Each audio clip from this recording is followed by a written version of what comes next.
Sadır, inim Kağılay. Sen elge jakın ekensin, jerge jakın ekensin. Bir yıldan beri tıtını işlep жүрüp atasın. Köptün gözü göre göç. Şivegeni kapka kata albaysın. Eldin bari görüp жүрөт. Senin düşmanların abdan көп eken.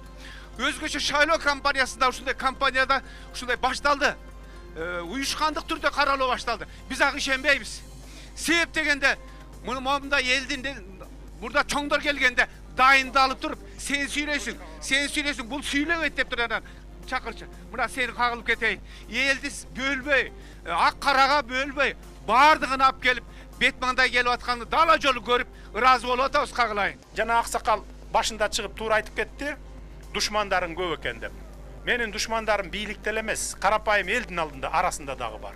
Mına geçe bir ele misal keltireli, gömür boyunca. Bir ay kakşap surandık.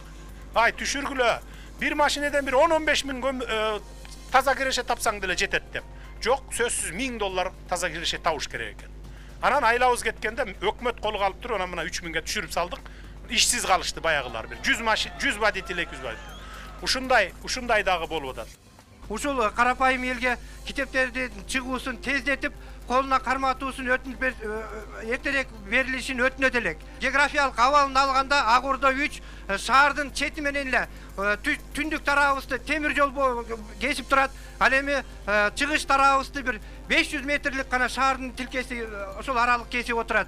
Бизди ошол шаардын аралыгына каратып, шаарга каратып берсеңиз деп өтүнөт элек.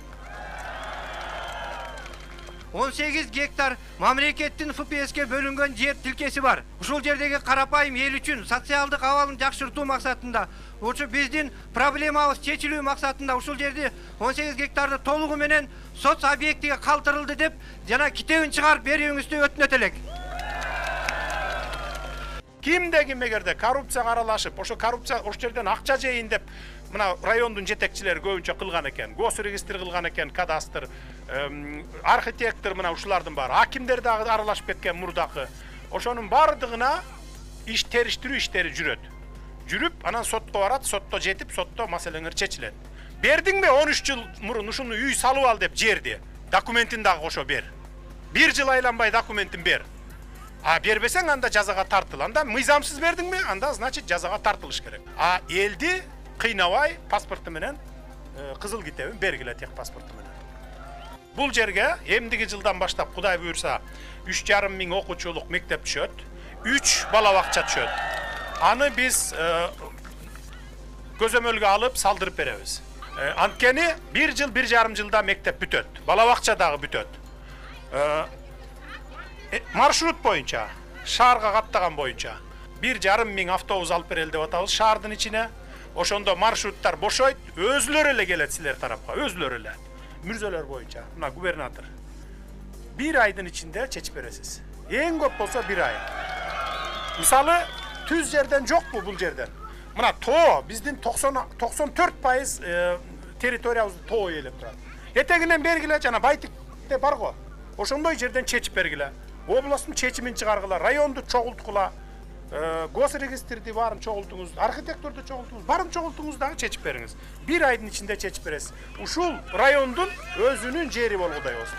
Бир тыйын албай көмө турган.